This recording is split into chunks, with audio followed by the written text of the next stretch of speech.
Voilà, là, ce qui est typique, c'est on est dans une rue parisienne, une rue qu'on dit canyon, c'est-à-dire une rue étroite, avec des immeubles hauts qui bordent cette rue. Et effectivement, ça engendre des effets particuliers par rapport à la chaleur.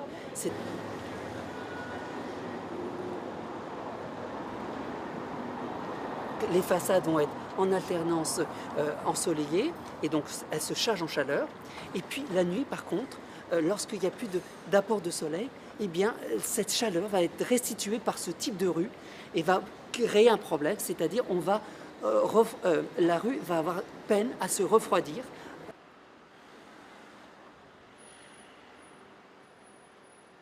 Puis plus on arrive sur le centre des arrondissements centraux, et notamment rive droite de la ville de Paris, on peut avoir plus 6, plus 7 degrés, voilà, d'écart la nuit. Voilà. Et donc le risque sanitaire associé est considérable lorsqu'il y a un événement de canicule.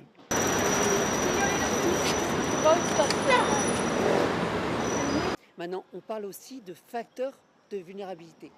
Parce qu'au-delà de la chaleur, la surchauffe qu'on peut mesurer, le jour, la nuit, on a des facteurs aussi de vulnérabilité. Est-ce que les habitants sont plus sensibles qu'ailleurs dans ces îlots-là, donc par l'âge des populations, par mauvaise isolation des logements qui font.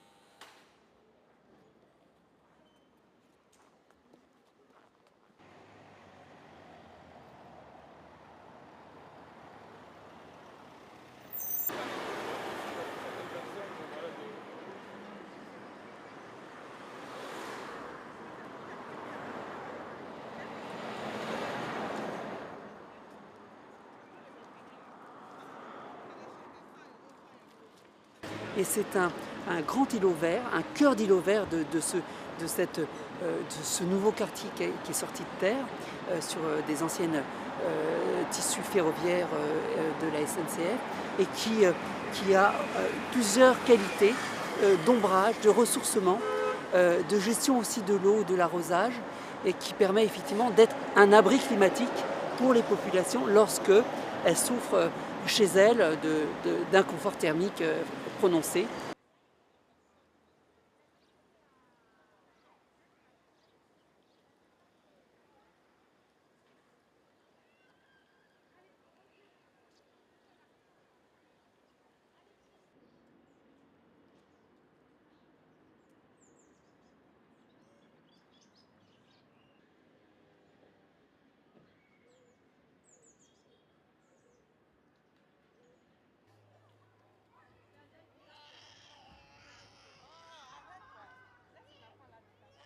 Donc il y a des solutions.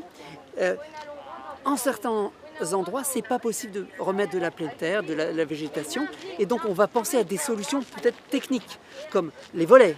C'est tout simple. Lorsqu'il n'y a pas de volets, aujourd'hui, on a vu des exemples, on met des volets, on met des casquettes solaires sur le bâti, voire on peut effectivement, au-dessus d'une rue trop, on va dire, sans possibilité de faire de la végétation, on peut mettre effectivement des textures d'ombrage comme il y a dans des exemples à Séville par exemple.